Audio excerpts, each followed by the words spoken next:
네, 코로나19 소식에 이어서 다음 이슈 박스 살펴보겠습니다. 네, 을왕리 음주운전 구속 갈림길 이슈 박스 두 번째 주제입니다. 네, 배달길에 나섰던 50대 치킨집 사장님이 음주 역주행 차량에 치여서 숨지는 안타까운 사건이 발생했죠. 이 피해 남성의 딸은요, 가해자 엄벌을 촉구하면서 청와대 청원에 글을 남겼고 현재 55만 명 이상이나 동의를 했습니다. 관련된 이슈 계속해서 김경진 전 국회의원 함께 해주시고요. 이도훈 문화일보 논설위원과 함께 알아보겠습니다. 예. 만취 상태에서 외제 자동차를 몰다가 치킨 배달 오토바이 운전자를 치어 숨지게 한 사건. 많은 국민들이 많은 충격을 받았고 그 이후에 많은 국민들의 또 공분을 사고 있는 사건입니다. 오늘 이 운전자가 구속영장 실질 심사를 받기 위해서 법원의 모습을 드러냈습니다. 조금 전에 도착한 영상입니다. 확인해 보시죠. 사고 직후에 왜 보호 조치를 안 하셨습니까? 피해자 유가족에게 하고 싶은 말 없으세요? 죄송하다는 생각 안 드십니까? 네, 검정색 롱패딩을 입고 영장 실질 심사에 출석하는 모습입니다. 먼저 우리 의원님께 변호사시니까요. 오늘 구속영장 실질 심사를 받기 위해서 법원의 모습을 드러냈다. 구속영장이 발부될 가능성 좀 어떻게 예상해 높다고 봐야 될까요? 네, 매우 높다고 매우 봐야죠. 높다. 네. 예. 일단 결과가 사람의 사망이라고 하는 아주 큰 사건이고요. 그다음에 수치가 지금 0.1이 넘는다는 거거든요. 근데 0.1이라고 하는 것은 어느 정도면 0.1입니까? 사실은 보통의 건강한 성인들은 예. 소주 한 병 반 내지 두 병 정도를 마셔야 0.1이 나옵니다. 그러니까 정말 음주 만취 상태였군요. 예. 그리고 사실은 도로 역주행해서 들어갔고 사고가 나서도 이게 적극적으로 얼른 병원을 부르든지 현장에서 이 피해자 상태를 살피든지 이래야 되는데 예. 지금 그런 행동도 없었지 않습니까? 그런 조치도 안 했습니까? 예, 예. 어허. 그리고 현장 목격자에 따르면 경찰들이 오고 이러니까 변호사부터 찾았다 뭐 이런 얘기들이 있는 것을 보면 예. 전체적으로 사안이 굉장히 중대하기 때문에 구속영장이 발부될 가능성이 매우 높은 것 같습니다. 네. 예. 이 사건이 알려지고 나서 가장 좀 마음이 아팠던 것, 이 숨진 이 치킨집 사장이 배달 중이었잖아요. 배달을 기다리던 사람이 있었을 것 아닙니까? 그 사람이 배달이 왜 안 오는지 글을 남겼는데 여기에 또 딸이 남긴 글 때문에 많은 사람들이 안타까워했잖아요. 그렇습니다. 주문을 하신 이제 고객은 그 치킨이 안 오니까 그렇죠. 당연히 사정은 모르니까 이제 화가 날 수 있어서 앱에다 글을 올렸는데 늦었지만 그 사장님 딸이 아버지가 그 사고를 당해서 그 배달할 수 없었다 사과를 했습니다. 우선은 주문한 그 고객에 대한 사과도 되고 또 그 앱을 이용하는 또 많은 그 사용자들이 있지 않습니까? 예. 그 앱에 대한 신뢰도 있기 때문에 거기에 대해서 그 답변을 올렸던 것 같고 주문했던 분도 굉장히 충격이 크시겠죠. 그렇겠죠. 갑자기 예. 아니 내가 치킨 때문에 혹시 예. 사장님이 이렇게 사고를 당했나 하는 생각도 한편은 할 수도 있고 그래서 그 글은 일단 그 내린 모양입니다. 그 의혹은 해소가 됐으니까 네. 그리고 이제 그 따님한테는 어려운 상황에서도 그 치킨집 그 사업으로서의 최선을 다하는 모습을 보였다 이런 이제 안타까운 얘기들이 있는 겁니다. 예.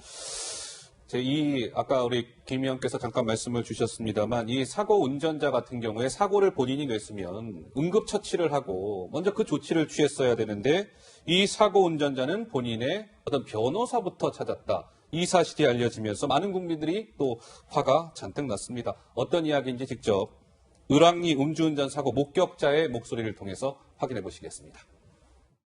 완전히 만취가 된 상태에서 저를 정말로 시비 걸 것처럼 그렇게 쳐다보더라고요. 그러니까 남자는 이미 만취가 됐고 안쪽에다 사람을 보니까 여자인 거예요. 여자도 딱 보니까 취해 있는데 그때 보니까 앞에 있는 창 유리랑 그런 게 다 깨져 있는 거예요. 경찰한테 하는 얘기를 들으니까 제가 대리를 부르려고 했는데 대리가 안 와서 이딴 얘기를 하고 있는 거예요. 그러더니 같이 있던 일행 중에 그 차 이제 그거 지나가게끔 해줬던 오빠가 들었는데 자기 변호사한테 전화했다고. 글쎄요, 뭐 변호사를 찾을 권리도 있습니다만 워낙 위중하고 중대한 사건이었던 만큼 변호사부터 찾았다라는 뉴스가 전해지자 글쎄요, 무슨 생각 드셨습니까? 좀 화가 나죠. 예. 화가 나고 어쨌든 바로 내려가지고 실은 피해자 문제 없는지 119 더 부르든지 아니면 주변에 있는 사람들에게 좀 이거 가능한 한 구호조치나 저 좀 도와주십시오 이렇게 얘기를 해야 되는데 네. 차 안에 지금 꼼짝 않고 있었다는 거 아니겠습니까? 이제 그런 상황을 보면 대단히 화가 나는데 예. 다만 저거는 이제 형사 사건을 많이 옆에서 봤던 입장에서 보면 저 정도면 두 분 모두가 차 안에 있던 남녀 모두가 제정신이 아닌 정도로 술에 취해 있는 상태고 예. 사고가 나니까 본인들도 제정신이 아니었던 것 같아요. 네. 그러니까 사실은 그것만 가지고도 이 중한 결과로 엄히 처벌을 받을 수 있는 거고 저 사고수 왜 못했냐 또 피해자 구호조치 네. 왜 안 했냐라고 하는 것은 실은 그때 당사자들 본인을 보고 있으면 또 좀 정신이 없었을 가능성도 있기는 있는데 예. 어쨌든 정상적인 어떤 시각에서 본다면 이런 사고를 낸 행위 자체가 어처구니 없는 일들이죠. 네, 지금 이 운전자가요. 근데 수사 중에 우리 박헌영 기자 리포트에서 저희가 삼파봤지만 뭐 숨을 못 쉬겠다 이러면서 2차례나 입원을 했다고 해요. 이런 점들은 수사 과정이나 향후 처벌받을 때 뭐 영향을 좀 줍니까? 실제로 뭐 사고를 냈지만 본인도 충격을 받았으니까 예. 그런 증상이 약간 있을 수는 있지만 만약에 어떤 그 본인이 주장하는 지병이 있었다 하더라도 그게 음주운전과 직접 관련이 없는 거죠. 네. 만약에 몸에 그 어떤 이상이 있을 정도로 그 지병이 있었다면 어떻게 저렇게 만취가 될 정도로 술을 마시고 운전까지 하겠습니까? 심신미약으로 조금 그 처벌을 경감하려는 의도가 있는지 모르지만 그거는 별로 그 큰 고려사항이 되지 않을 것 같고 사고를 낸 다음에는 반드시 그 운전자가 해야 될 의무가 있습니다. 신고를 해야 되고 예. 네. 그다음에 구호 조치를 취해야 되는데 신고는 뭐 해서 119가 온 것 같습니다만 구호 조치는 지금 그 목격자들이 얘기하는 대로 굉장히 그 소홀히 했거나 안 했거나 하는 상황이 아니겠습니까?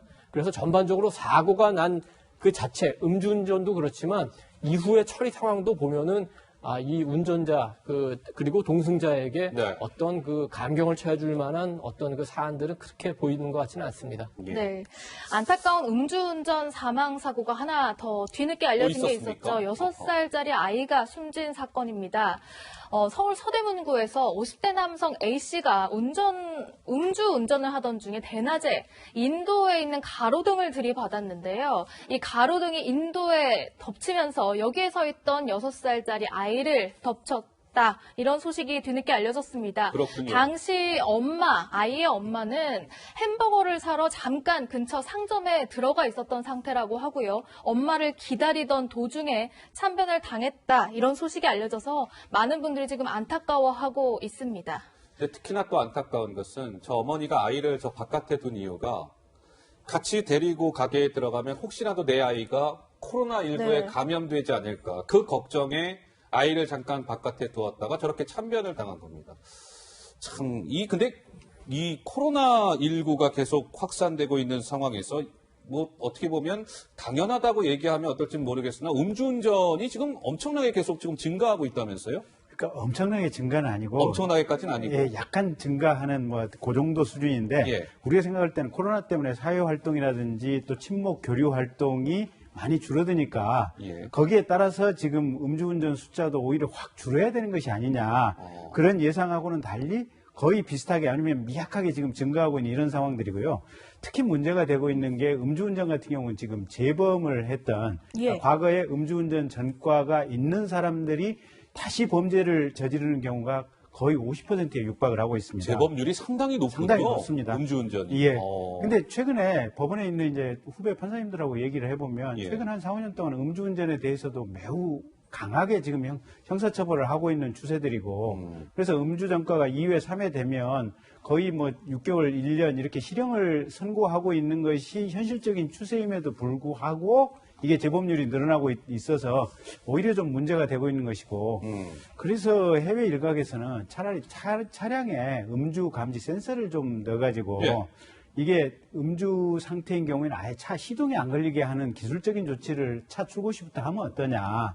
그게 오히려 효과가 굉장히 좋다. 뭐 그런 얘기도 있는데. 그거 진짜 아이디어네요. 예, 실제로 그런 나라들이 있는 모양입니다. 실제로 그렇게 예. 출고될 때 예. 알코올이 감지가 되면 아예 차량이 시동이 안 걸리죠. 시동이 안 걸리는. 예, 그래서 우리나라도 어떻게 보면 산업 표준으로 예. 그런 부분을 채택하도록 의무화하는 것을 이제 조금 좀, 그러니까 너무 형사사법 형벌로만 이렇게 처리를 할 것이 처벌로만 잡으려고 하지 마시고. 이런 기술적인 문제가 오히려 단숨에 모든 문제를 해결할 수도 있으니까 정부 입장에서는 그런 쪽에도 좀 관심을 가져볼 만하겠습니다. 그렇군요. 오죽하면 이런 기술적인 문제까지 기대서 음주운전을 하지 않도록 하는 아이디어들이 나오냐 이런 좀 씁쓸한 생각도 드는데요. 사실 지난해 6월부터 윤창호법이 발의돼서 윤창호법. 음주운전 사고를 내면 처벌을 강화하도록 하고 있잖아요. 이런데도 불구하고 음주운전이 줄지 않는 이유 어디서 보세요? 그러니까 우리가 윤창호법 만들 때만 하더라도 절대 다시는 음주운전 사고가 있어서는 안 된다. 이 사회적으로 굉장히 반향을 일으키지 않았습니까? 그런데 실제로는 음주운전이 줄어들지 않는 걸로 드러나고 있어요. 올해 1월부터 6월까지 통계를 보면 작년에 비교해서 한 10%, 통계에 따라서는 한 13% 정도가 네. 늘어난 걸로 나타나고 있거든요. 아무래도 코로나 때문에 단속을 덜 한다는 지적이 있으니까 경찰은 그렇지 않다. 그렇죠. 단속은 충분히 하고 있다고 하지만 어쨌든 조금 마음을 좀 놓는 거는 사실인 것 같습니다. 그리고 아까 이제 우리 김 의원님 말씀해 주신 테크놀로지 같은 것도 굉장히 중요하긴 한데 어떨 때는 굉장히 강력한 처벌이 음주운전을 줄일 수가 있어요. 제가 워싱턴 특파원 할 때 워싱턴에 계실 때. 유명한 사건이 하나 있었는데 네. 어떤 회사원이 회사 일 때문에 만찬에서 와인 딱 한 잔을 마시고 운전하고 돌아가다가 경찰에 걸려서 구속을 했습니다. 그래서 와인 한 잔 마시고. 많은 언론이 그건 너무 과하지 않느냐. 그리고 예. 그거는 일 때문에 저녁을 먹은 건데 그렇게까지 하네. 그렇지만 워싱턴 당국에서 아니다. 일벌 벗게 해야 된다 하고 그거에 이어서 음주운전을 한 외교관들까지 처벌했어요. 외교관은 이제 취해법 면제가 있음에도 불구하고 네. 했기 때문에 그 이후에 사실 워싱턴에서 굉장히 음주운전이 줄어든 게 사실이에요. 그래서 윤창호법 통해서 우리가 굉장히 처벌도 강하고 했지만 기본적으로 우리가 아직도 좀 관대한 측면이 있다. 우리가 0.05 이상이면은 혈중 알코올 농도 처벌하는데 선진국에서는 0.02 이상이면 처벌하는 나라도 있고 하니까 그때 윤창호 사건 났을 때 그리고 이번에 을왕리 사건 났을 때 그리고 우리 햄버거 집에서 안타깝게 사고를 당한 우리 6살 어린이 이런 사건을 다시 여론이 일지만 구조적인 거를 바꾸지 않으면은 또 내년에도 같은 사고가 또 다시 일어날 수 있기 때문에 이번 기회에는 아까 얘기했던 기술적인 부분 그리고 사실은 지금 제가 말씀드린 이런 처벌을 강화하는 법안들도 발의가 됐고 그런데 이제 지난 국회에서 처리가 안 되고 넘어갔는데 21대 국회에서는 반드시 좀 처리가 돼서 음주운전에 대해서는 획기적인 조치가 좀 이루어지길 바랍니다. 알겠습니다. 네, 이런 소식을 전해드릴 때마다 꼭꼭 강조드리고 싶은 말, 술을 드시면 절대로 운전을 하시면 안 되겠다는 점 다시 한번 좀 강조드리겠습니다. 예, 거듭 강조해도 지나치지 않은 말이죠. 예.